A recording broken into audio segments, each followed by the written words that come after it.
knowledge, ignorance, failure, success, things of that nature are worth thinking about more deeply than we currently do. Because they have these obvious meanings, but then when you think about them, they're deeper. But if you want to sort of make some real advances, then you have to be ready to put up with a pretty significant level of failure. And that's little by little how you get to this really deep level of ignorance, if you will, the best questions. And so you use failure as a tool for this. It's absolutely crucial to the process. Welcome to the Beyond Perception podcast. I'm Simon, your host. I work as a creative empowerment coach and consultant, and this podcast and my work aim to empower you to step beyond limiting perceptions so that you connect with your authentic self, live free, the life you love. My guest today is Stuart Firestone. Welcome, Stuart. Well, thank you very much for having me, Simon. A great pleasure to be here. It's my pleasure. And just to share a brief introduction of yours, you are the former chair of Columbia University's Department of Biological Sciences, where your lab studies the vertebrate olfactory system, possibly the best chemical detector on the face of the planet. Your lab seeks to answer the fundamental human question, how do I smell? Well known for your TED Talk, The Pursuit of Ignorance. You are dedicated to promoting the accessibility of science to a public audience. You're the author of the books, Ignorance, How It Drives Science, and Failure, Why Science is So Successful. And I'm very excited to speak to you. And as I thought about what especially interests me, or what's the context, or what's the connection to what you're talking about, and I come from banking, and 5 years ago I quit.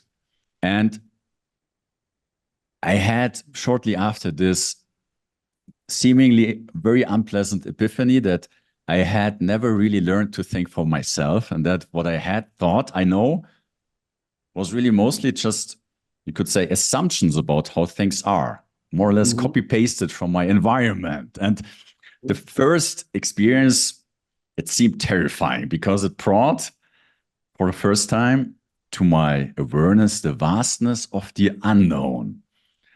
And how I would describe it, my ignorance. And it also shattered my arrogance.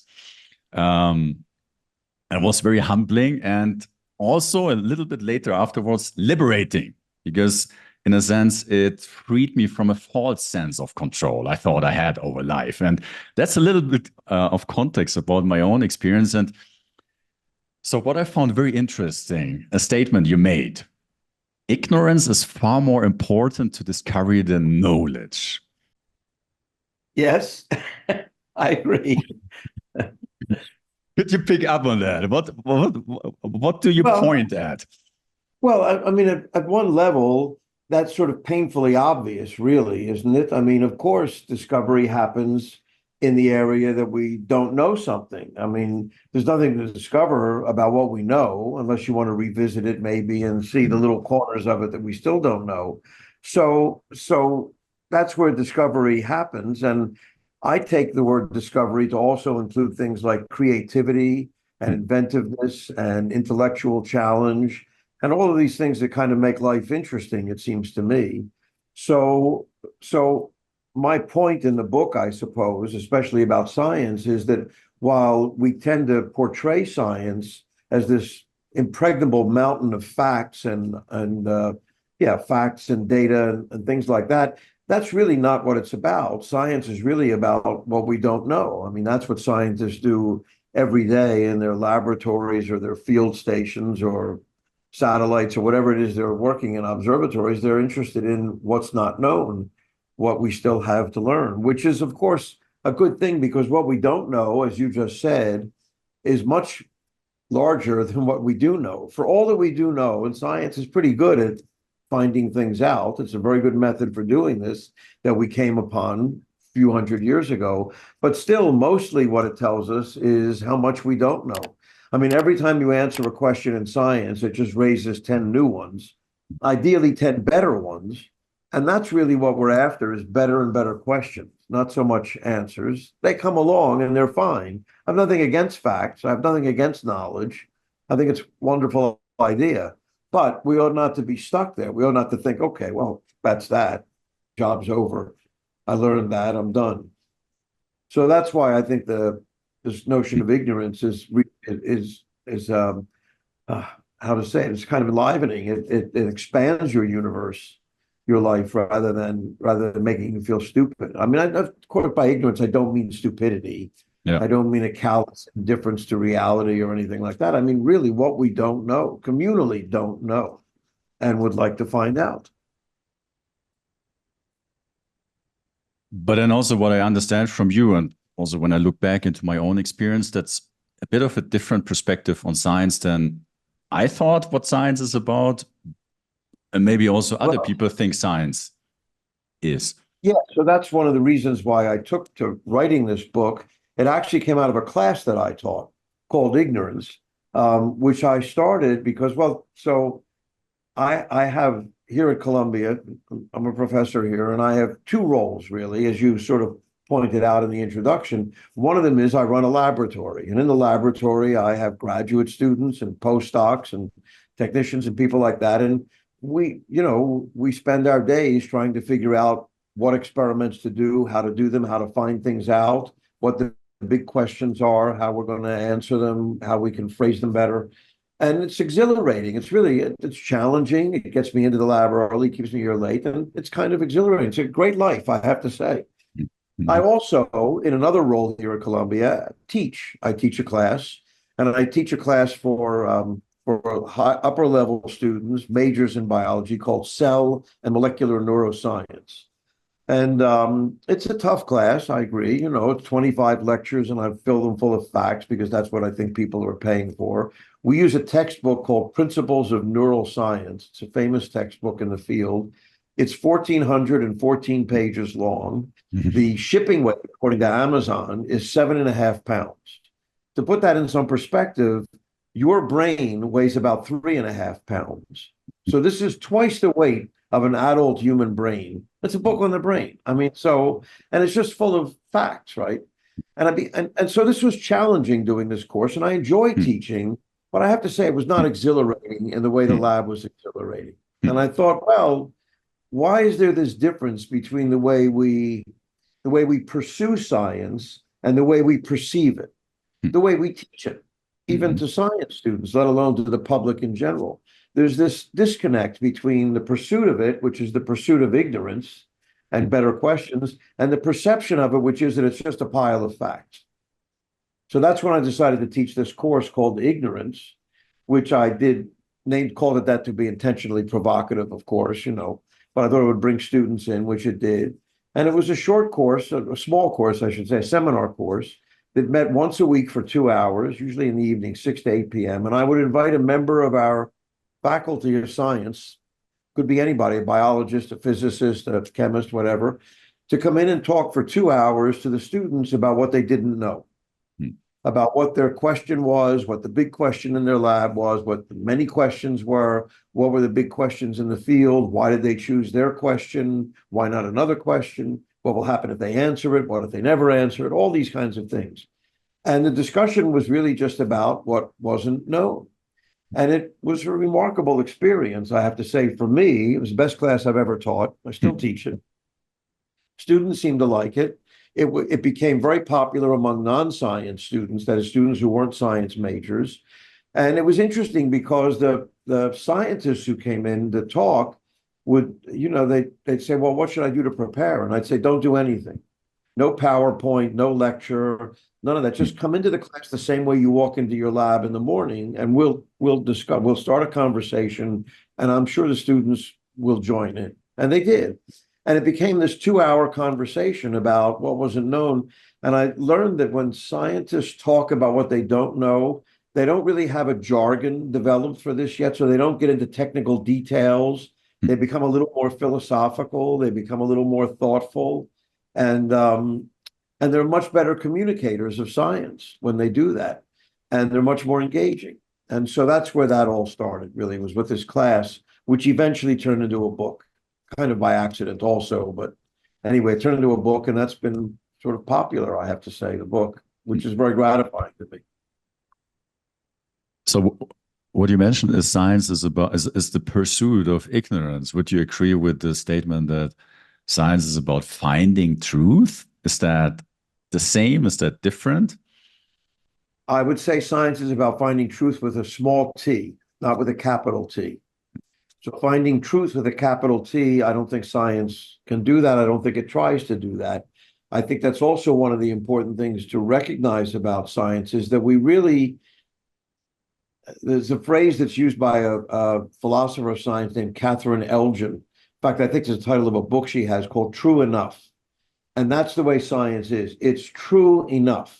It's never completely true. We never think we have a final answer, if you will. There's always something more to be learned. There's a way to extend it further. As I said, every time you learn something, it usually just opens up 10 new questions that you didn't even know were there before. And so it's an ever expanding thing. I think there's no end to our ignorance, is my point. And yes, what can you do? But that's a great world to live in, right? I mean, you don't Yeah. want to live in a world where one day, so what, let's say you could know everything, and then one day we know everything. Yeah. And then what are we going to do with ourselves? I mean, I don't know. It'll be kind of a boring place, won't it? So, from what I understand from you, this scientific process is not something for scientists in the lab in the university, but actually in reality part of our human experience. To, Well, I think so, to more than ever, of course. I mean, it wasn't always. Science, at least this is always a tricky situation here, quick, tricky question, because modern science, the kind of science we do today, was, in my opinion, born or came into being as the result of, I don't know, a bunch of old white guys, frankly, in Europe, in Western Europe, around 1600, around the late 16th, early 17th century. I like to start it with Copernicus in around 1560 something or another.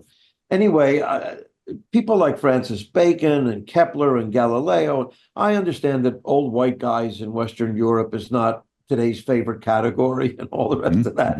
But that's where it kind of started. Now it's become a global effort. I mean, anybody and everybody in the world has something to do with science. I mean, it's now practiced in every country in the world in different ways, maybe, but it's basically this kind of modern science that we developed only 400 years ago. Before that, there wasn't really a science. I mean, there were other examples. The Chinese had a kind of a science, and there was Arab science, Babylonian, Egyptian, Greek, and all that. But they all came to a halt. They all stopped at some point and stopped developing. And I think it's because they were all about collecting knowledge and not asking questions. But what we do in science today, the science that developed in Europe, which I will point out, by the way, I think the reason it developed in Europe in the 1600s was that Europe was the hellhole of the world at that time. Western Europe was a mess. It was feudal. It was brutal. There were nothing but wars of religion and economics. It was not democratic. It was as unequal as any place has ever been. It was riddled with crime. The highest homicide rates in history were the 1500s in Western Europe. You would never leave your house without an axe or a club or something. You'd be murdered within 5 minutes. So it was a messy place. And I think out of that chaos and mess, sort of science develops. When things are too hierarchical, as they were, say, in Confucian China or the caliphates of the Middle East and things like that, then science doesn't develop as well. It just becomes about knowledge accumulation rather than this process of discovery.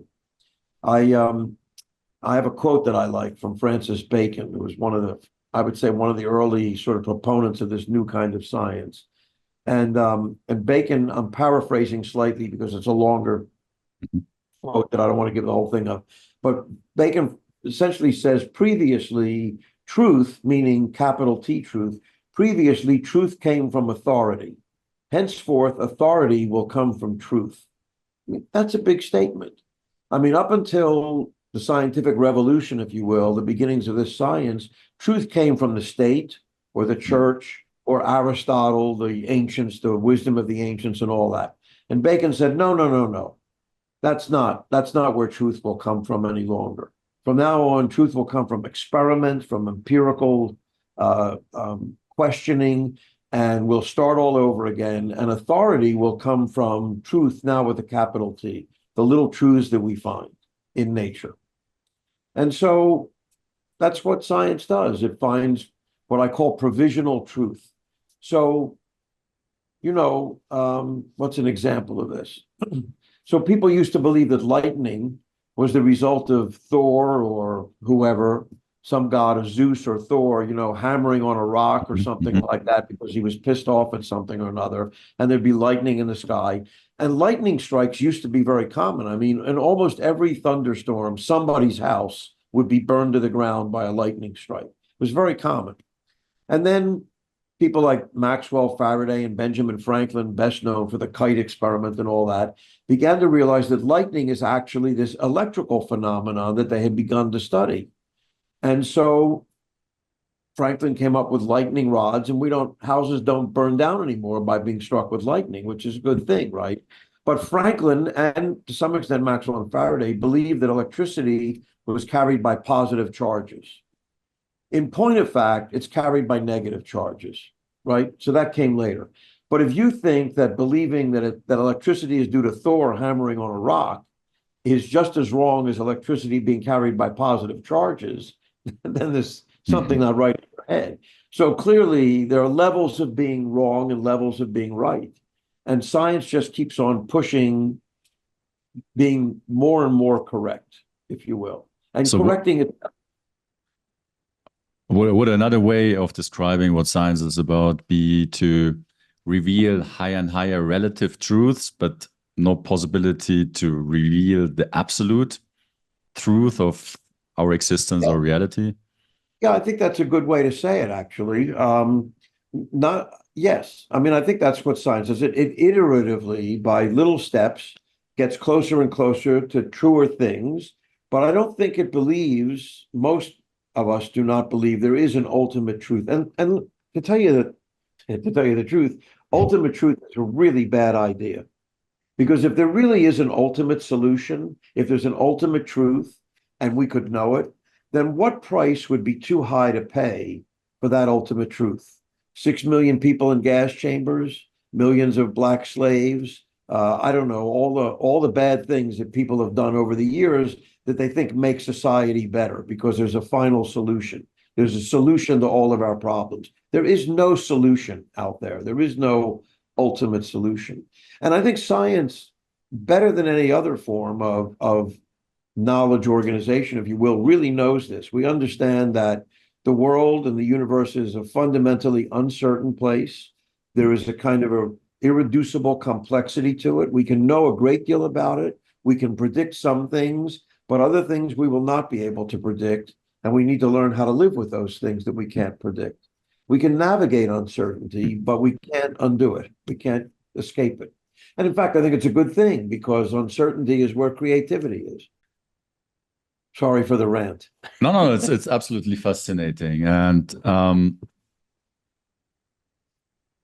what I wanted to ask, because you mentioned one definition or perspective on science could be accumulation of knowledge, facts, and data. But then also what you're pointing out, there seems to be this relativity, higher relative truth to what? Is it a point of perspective? Is it fundamentally that facts are never really objective? Is there always a part of subjectivity in it? How do you see that? Yeah, I wouldn't, to some extent, I try and stay away from that argument. And I'll tell you why. Because it's a slippery argument. It changes around a lot. What used to be subjective is now considered kind of objective, and where objects are now considered subjects. It's complicated business, I think. But I prefer to see it not as a relativistic thing, but as what I would call pluralistic. So I think facts can be pluralistic in the sense of this notion of pluralism, or what the philosopher Isaiah Berlin in the last century called value pluralism, which is that there may be more than one correct answer to a single question. We have this idea that I think comes from the 19th century and 19th century science, that a good question will have only one correct answer. I mean, this is certainly Aristotle's idea for sure, that if a question doesn't have one correct answer, then it's actually a bad question. I think it's sort of silly, but you can understand how people think that. I mean, you have a question, it should be yes, no, something, right? I mean, there should be an answer to it. In fact, I think there can be multiple answers, and sometimes they can even be, how can I say it, incommensurable is the word that's often used, which means they're not really comparable, they don't live well together, but they're both good answers. So in the sphere of, let's say, politics or social science or something like that, you might think of liberty and security. Now, we think both of those things are good, right? We think they're both positive values, that human beings ought to be able to live in liberty, but ought to have security. But we also know in practical terms that those two things don't always work out together. Sometimes you give up quite a bit of one for the other, and you can change that back and forth. And so they're both valuable ideas, but they don't both have to be always correct to the exclusion of the other one. In science, we have the famous wave particle duality of light, they call it, right? Where for years scientists couldn't figure out whether light acted as a wave or a series of particles, photons. They've now given up on that argument, and they realize that sometimes it's a wave and sometimes it's particles, and it can act as both, depending on the way you're measuring it and what you want it to do and things like that. And that's actually become a very useful idea technologically in many other ways. And so I think the trick is to understand how we can keep a couple of ideas that are not easily comparable in our heads at one time. Niels Bohr, famous quantum physicist, once said, the opposite of a fact is a falsehood, but the opposite of a profound truth is often another profound truth. That's a little tricky. Yes. Only a quantum physicist could get away with that, mind you. But I think there's some deep truth to that in a way. And that's what we have to kind of develop, is this ability to get away from the idea that there ought to be an answer. Just give me the answer. What is it? But that's the kind of science we teach. It's our fault. It's the fault of scientists that we're mistrusted, that people are not sure about science, that they go, well, don't you guys have an answer?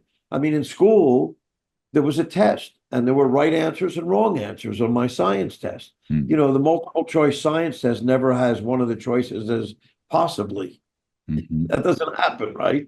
So, but in real life, in real science, that's not the case. There often is not a single answer, or there's several answers, any one of which could be possible at any one time.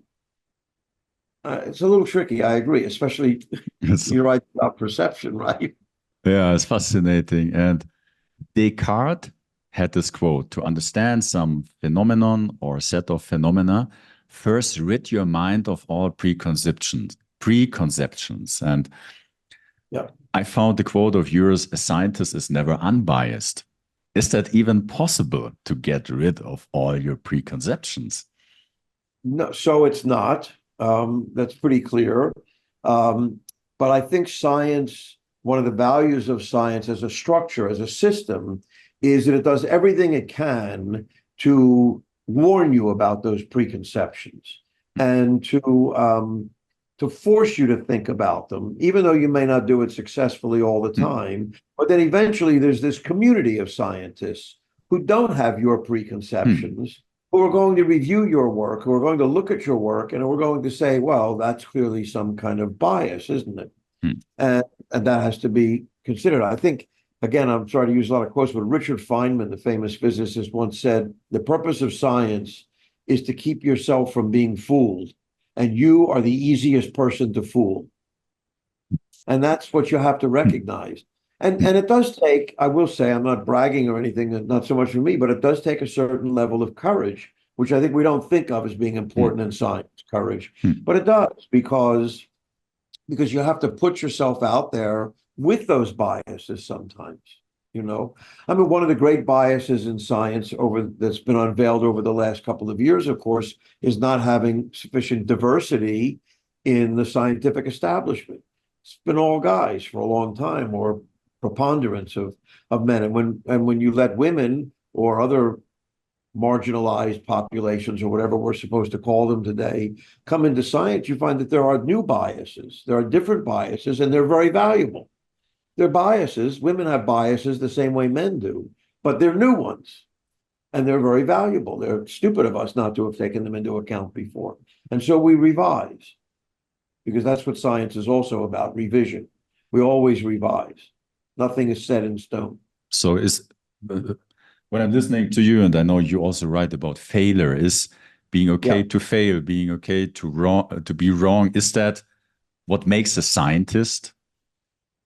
Well, I think it's a crucial part of science. I mean, one of the things about science is that it's kind of, as I said earlier from that Bacon quote, it's a bit anti-authoritarian, right? It says, no, just because the state or the church or some ancient character said this is the way it is, that may not be the way it is. I have experiments, I have data that show it's some other way, whether I even know what that other way is, yet it's some other way. And so we can't claim infallibility if we're going to say, well, truth doesn't come from authority. We have to admit to fallibility. And indeed, I think failing in science is crucial. I think that one of the problems is that we don't often recognize how important failure is in science.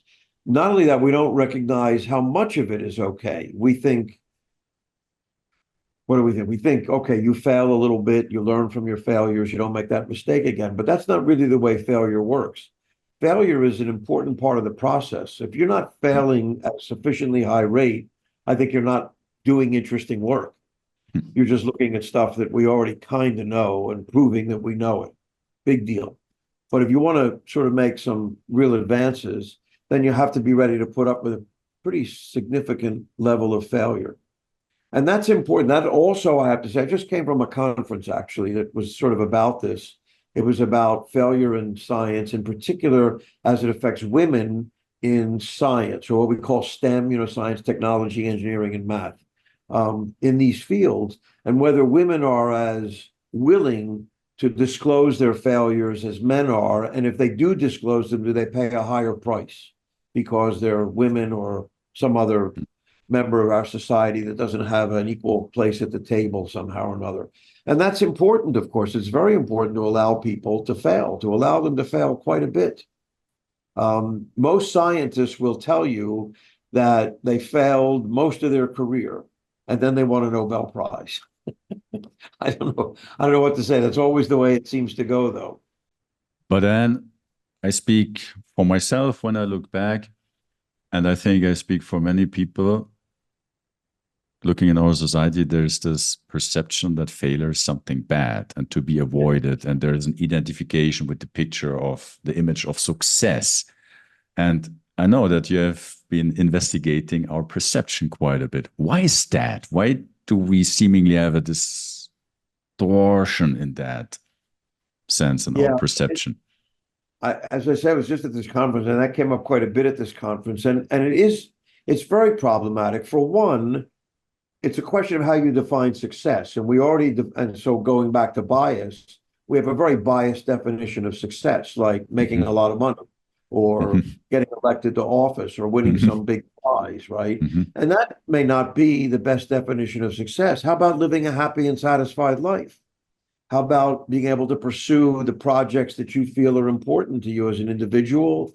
How about donating to society? How about building a society that you feel is important to build?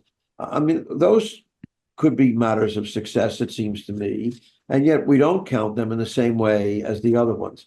And that, what can I say? I think it's a terrible mistake. It leads to a world of inequity. It leads to a world of narrowness. So I think one of the ideas of this pluralism that I mentioned earlier is that there are multiple ways to success. And we ought to be able to, I mean, we're rich enough now in the world, even in the poorest places of the world are richer than the world was 200 or 300 years ago. Queen Victoria, who was the richest person in the world when she was alive, lived a much worse life than most of the impoverished people in the world do today. I'm not making a case for poverty here. I'm merely saying that we are rich enough now, at least partly because of science and technology, but we're rich enough now to have more than one way to do things. we're rich enough now to be more inclusive and more pluralistic about our ideas of success. And if we did that, then we would be willing to accept much more in the way of failure. There's an image from a philosopher named Charles Peirce, who was an American philosopher, one of the founders of pragmatism, himself a scientist, who said that science or knowledge in general should not be looked at as a chain, only as strong as the weakest link, but rather as a cable made up of very many fine fibers, very many fine and delicate fibers, which when bundled together are of immense strength. But when a few of them fail, it also doesn't really reduce the strength of the cable. And so that's a kind of a pluralistic view, this notion that there are many ways of doing these things. And to think that only one way is successful or one way is correct is a bit of an error. And I think science is to some extent responsible for that error, not entirely. It goes deep into our education system, perhaps deep into our political systems. I'm not even sure religion doesn't have something to do with it, although religion is less that way than most things. Even though you think religion and science are often at odds, they're not. They're both after sort of similar things, although in different ways. That's another discussion. But religion is willing to look at success in a variety of ways, I think. I mean, the best of religion, not some of it. Some of it's kind of kooky, admittedly, but so is science. Anyway, I'm rambling a bit. I just think if we had a better definition, a broader definition of success, we'd have more tolerance for failure. I guess that's my nutshell feeling about it. And I found this great quote of yours: success and failure are not two sides of a coin, but rather like two horses pulling one wagon in the same direction in their own particular way. Yes, they're both part of an essential process, and you can't get rid of one and just have the other. And I think this is one of the problems that we face with failure. We think of it as, we only think of it in this kind of what I would say retrospective way. That is, you failed, and it's okay, but you learn from your mistakes. You learn, and then eventually you succeed, and then the failures all go away. But that's not really the purpose of failure. Failure is a way to learn as well, but to advance. I mean, so we were talking about ignorance and the unknown. So what's the deepest kind of ignorance there is? In my opinion, that would be the unknown unknown. The stuff we don't even know, we don't know, right? There are things we haven't even thought of that we don't know about something. And I think the only way to get to that deep level of ignorance, that really interesting unknown, is through failure. You do an experiment because you don't know something. So you set this experiment up thinking you'll get a result that will tell you something. Then you do the experiment and it fails. You don't get the result you expected, or you don't get any result. Now you have to go back and go, well, there must be something we don't know that we're not taking into account here. We have to go back and rethink this whole thing. And that's little by little how you get to this really deep level of ignorance, if you will, the best questions. And so you use failure as a tool for this. It's absolutely crucial to the process. Plus, would you have any, we do this in sports all the time, right? I mean, let's take football or soccer, as we call it here, but let's go with football. So football is here. Look, you have to get this ball into this fairly big net down at the end of the field. Pretty easy. Oh, except you can't use your hands. So we purposely make it really hard to succeed, right? And therefore, when you do succeed, it's something special. It really, you can believe this is somebody who really knows how to play the game, because, even though 80% of his shots have failed, or more than 80% probably, now and again, he succeeds and gets the ball in the goal. And so now that success really means something. Without all those failures, what would it mean? If all you had to do was throw the ball down the field and get it into that goal, it really wouldn't be that hard to do, would it? So I think we appreciate failure in odd ways that we don't recognize. And is that kind of approach to science, is that possible in the educational landscape we have today, where there's, I mean, that's my outside perspective, also monetary interests, certain intentions maybe, or goals to be accomplished, be successful? Well, it's difficult. I agree. I mean, all of these things that I'm suggesting, I don't think any of them is particularly special, or I'm the only person that's ever thought of this. I think a lot of people believe that our educational system is not the best it could be. I mean, we do an okay job for the most part, but a lot of people kind of get left behind. Science education is in particular in a kind of a crisis. We're not producing enough scientists because it looks kind of boring and awful and just crammed full of facts and things like that. And what's the reward in the end? So yeah, the educational system is a problem. I don't think there's any lack of ideas about how to fix it. The question in my mind is, what are the obstacles to fixing it? We know what we could do to fix it. We know a lot of things we could do to make it better. Get rid of grades and things like that. I mean, so forth. But all of these things that are obstacles to making it better are matters of evaluation and assessment. And I think the problem is we continue to use rather old-fashioned and clumsy tools for evaluation and assessment, things like multiple choice exams or things of that nature. And if we could get rid of some of those, then I think we could actually change the curriculum and make some changes, make some important changes. So what would be a way of getting rid of some of those? So for example, right now we have an educational system where all of the kids in any particular grade are the same age. I've asked many people why that is. Do you have any idea why that is? Why it is that all the kids in fourth grade are the same age and fifth grade, they're all the same age? I couldn't tell you the reason, but I know it's very different to how we used to live together and also how Yes, indigenous communities live together. There's no separation yes, between generations. Yeah. that's exactly right. Mm, But it's administratively, apparently, mm, I guess, easier to have them this way. And yet, from mm, neuroscience alone, we know that people develop at different stages. Some people are good at reading early, but they're bad at numbers. Later, mm, they're better at numbers. They catch up with numbers. We know that boys and girls develop different skills differently. They all get to the same place or could get to the same place, and we didn't leave them behind, but they develop at different rates and at different times. And yet we throw them all together at the same age in the same classroom, learning the same thing. Here, algebra, fifth grade. That's it. Ready or not, algebra, fifth grade. I would suggest that we should use a model more like gaming. So in game playing, you have to run around on level one and collect the things you need in order to get to level two, whatever they might be, either weapons or some other bull mhm. that the game wants you to do. But once you collect that stuff, you get to level two. And now you have a new set of things to collect to get to level three. And some people, as you know, are really good at first. They go from level one to level five, zip, zip, zip. They get the whole idea.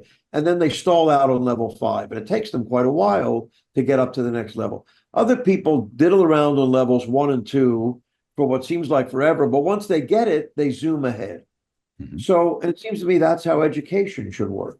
Should allow you to do what you're good at when you're good at it and work a little harder at what you're not good at and get to the other place when it's time to get there, having nothing to do with your chronological age, because your neural capacities have very little to do with your chronological age. We know this, but we don't do it. Hmm. So, would one way to describe what you're proposing is to move from a generalized approach to an individualized So approach in certainly terms that of would, education? yeah, certainly that would help on with the understanding that economically that may be unfeasible or efficiency wise. We have a large group of, I mean, when we used to only educate an elite, then yeah, you could do that sort of thing. It was a bit easier, although I'm not sure it was done then either, really, in old Mhm, English school, boarding schools and all that. But mhm, now that we try and educate as many people as we can, it's a lot harder to think of it doing it on an individualistic basis. But we could still do it with affinity groups. We could still do it uh, by grouping kids according to what they're ready to take in, what they're ready to work with, what they're ready to struggle with, and not push them to learn the same thing all the time. So that some of the kids do really well and others do really poorly. And then they think they're no good anyway, and they switch to something else or this or that. And are you proposing then that the child itself would choose what it wants to learn, study, dedicate itself to? Well, no, I mean, I think we could still have tests, if you will. Again, I go back to this analogy with Mhm, gaming, which is not maybe the only way to do this, but it's a simple analogy where you challenge children to do this or that, and you see some of them are kind of catch on to math very quickly. And so you let them go. You let them take that as far as they can instead of boring them to tears because they can solve the long division problem immediately and somebody else is taking a half an hour. On the other hand, the kid that's taking a half an hour to solve the long division problem, good. Let them work through that for a while. I bet they're really good at reading and they can do that very quickly. So you let them try all these different things and you find out who's good at what. And so I think you can have classrooms, but you don't have one classroom where there's a curriculum that all the kids must meet those curricular goals. You have a classroom in math at different levels, and kids just work their way through the levels of math all the way through school. I mean, eventually, sure, you have to learn this stuff. You know, we want people to be educated because it helps them live a better life, I think. I hope. And I mean, I might not be totally objective about my own education, but it seemed to be heavily skewed to memorizing and repetition of facts. How important are data, facts, and what is the other part which might be interesting or worthwhile to learn? So I think the facts are important. The problem is we shouldn't do the facts first. I think you have to first grow a desire to know why something is this or why it's that, not just here's the fact, here's the end point.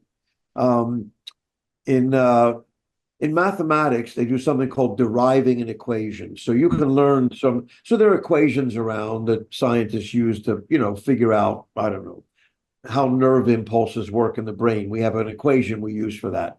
And you can take that equation and you can plug the values you get from your data into it, and it will solve the equation. That's fine. And you can use it as a tool.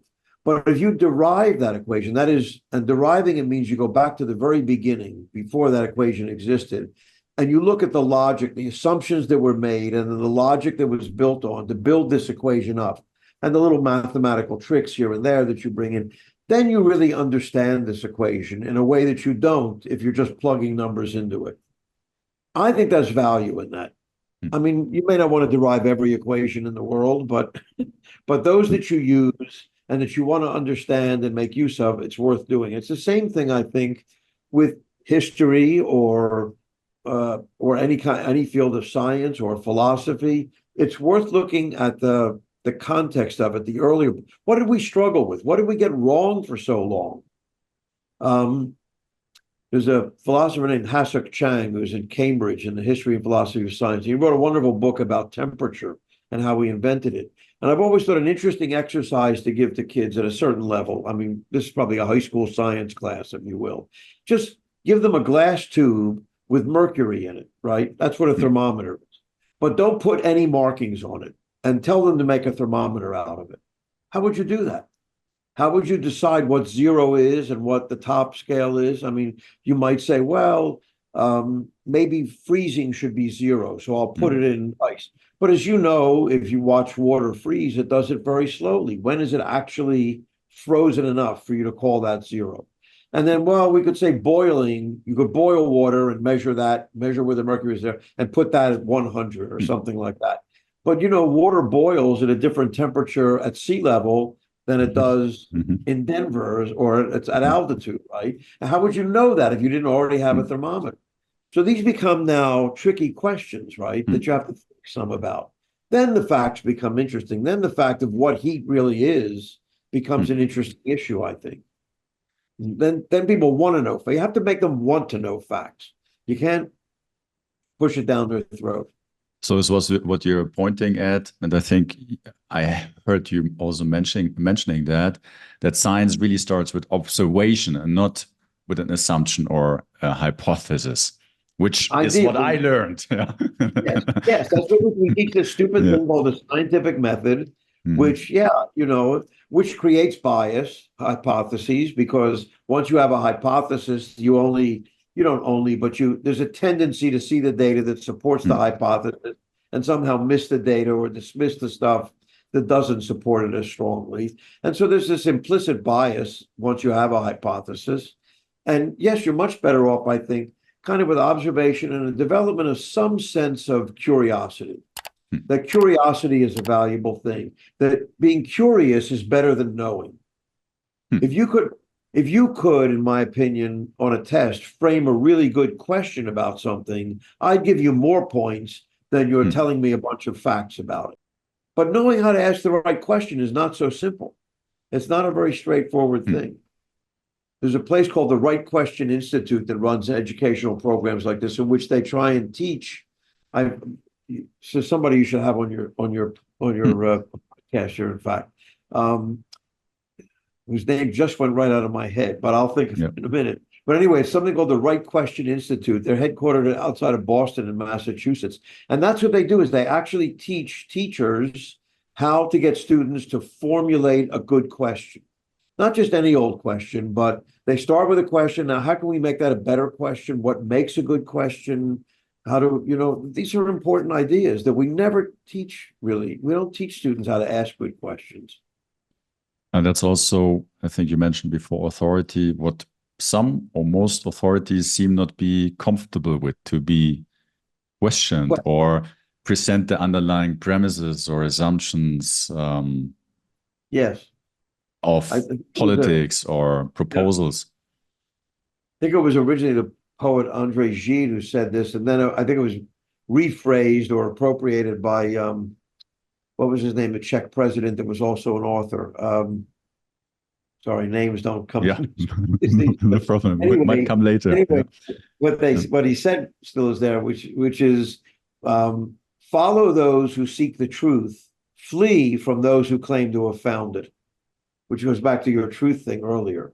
Follow those who seek the truth, but flee from those who claim to have found it. Yeah. Because it's not findable. You want to look for it, but finding it suspicious.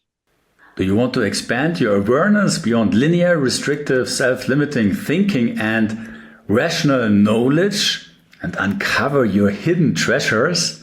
Then join our next free webinar and unlock greater fulfillment and accelerate your empowerment. I've supported hundreds of people to free their minds from wrong knowledge and false beliefs, such as the fear of failure, and really have more success naturally. Sign up now to open this possibility for you. So it seems to me when I'm listening to you, one of the key distinctions for a real scientist is to observe, come up with assumptions or hypotheses, but use them consciously and be okay to change them, to adapt them, to continue Yes. exploring depending on what is the outcome or result, to not be attached in that way Yes. to. Yes, revision is the crucial thing in science. I think, sorry, again, a quote, the famous science fiction writer, I think it was Isaac Asimov, said, what any real scientist wants to hear when they look at the data, when they look at new data, is not, wow, eureka, but oh, that's strange. That's what you really want to see in data, is something you didn't expect. Something new and strange and unexpected, because that means there's something interesting going on here. If it's just what you expected, okay, so what? Good, write it up, send it out. Done with that. It's so fascinating to talk to you. And maybe as a last question, because you have been studying perception, have you witnessed changes in perception when someone embraces ignorance? Oh, that's a good question. Most of the people I know do embrace ignorance, at least scientists. They don't do so explicitly. That's one of the reasons that I sort of taught the class and wrote the book, was that I think sometimes taking words like ignorance or failure, that we pretty much think we know what we mean by them, know what the words mean, at least implicitly. And everybody, if you say to people, well, science is about what we don't know, right? What we're trying to find out, everybody goes, oh, yeah, of course, everybody knows that. But when you make it explicit, when you say it's really about ignorance, it's really deeply about what we don't know and how we get to what we don't know, then that makes you think differently about it. So I would say perceptions change when you force people or when you ask people to engage with an idea that they thought they knew about, but that they don't really know about, that they haven't really given careful thought to. So there's a difference between superficial thinking you understand something and actually exploring and deeply understanding something? so, yes, I think so. And we often are happy enough with the superficial explanation, and often enough that will do. And you can't sit around all the time worrying about every word you say and what it might also mean. But there are a few concepts I think that are worth exploring more deeply: knowledge, ignorance, failure, success, things of that nature are worth thinking about more deeply than we currently do, because they have these obvious meanings, but then when you think about them, they're deeper, or they can be deeper. And what's your perspective on what's driving our perception? Is there something driving our perceptions? Is it one thing? Is it different thing that could drive our perception? And well, yeah, that's a big question, of course, in neuroscience these days, especially at higher levels of neuroscience. I mean, it's hard to know where perceptions come from and where they grow from. I mean, some of it, of course, is environment and education. Some of it is presumably has a genetic basis to it. A lot of it is cultural. Where those two things come together is hard to know. I mean, there are some things we can say about our perceptions, just raw perceptions, that we now know from neuroscience. I mean, there's no such thing as color in the real world out there, outside of our heads. Color is something we make up in our brains because we have 3 sets of photoreceptors that are sensitive to particular wavelengths of light. And when those different wavelengths of light come in and get mixed around, that sends a message to the brain, and the pattern of each one of those firing is what gives you the sense of color. But there's no real color out there. And to it, colorblind people see colors different than we do because they're missing one of those 3 sets of photoreceptors. And so, sure, our perception is to some extent limited. Limited might not be the best word, but our sense of perception is governed in some ways by, our sensory organs. I mean, your brain, lives in this very nice, warm, dark place, but it has no access to the outside world. Everything you know about the world comes through these little holes in your head and these somewhat specialized tissues behind them that are sensitive to chemicals or photons or mechanical disturbances like sound and things like that. And that's what you know about the world, and there's nothing more you can know about it in the end. Now, what you make of that, that's another story. And that's much harder to know, I have to say. That's a much deeper problem. And not only where these perceptions come from, but how changeable are they? I mean, that I think is the real key question, is whether or not you're somebody who is willing to change your perception of something or whether you're stuck with your perception of something. I am appreciative of your time. I know we're at the end of what we agreed on. I have plenty of more questions. Maybe there's a possibility for a second conversation if you like. Sure, we'd love to do it again. Yeah, I think the perception would be really something to continue exploring. Okay. That's a good one. Thank you so much for your time, Stuart. Thank you. I mean, it was a great conversation. I really enjoyed this. Great questions. Thank you. Likewise. And maybe you want to mention where our listeners could find out more about your work. We will link to your website, to the TED Talks, to the books. Is there something else you want to share with the audience? I think that's about it. I warn you that my website is horribly out of date. Keeping a website up is really a lot of work. So I've just hired somebody, actually, a student helper and all that, to try and work on the website and get it more up to date. So I just warn your listeners, they go to the website, they'll find some things, but maybe not the most current. But you can Google me and find more than you'll ever want to know. And certainly the books are out there. And there are a few papers that are maybe of interest here and there. But you'll find them on Google. None of it's a secret. Okay, amazing. Thank you so much. I wish you again all the best. I look forward to speaking to you again. I look forward to being spoken to.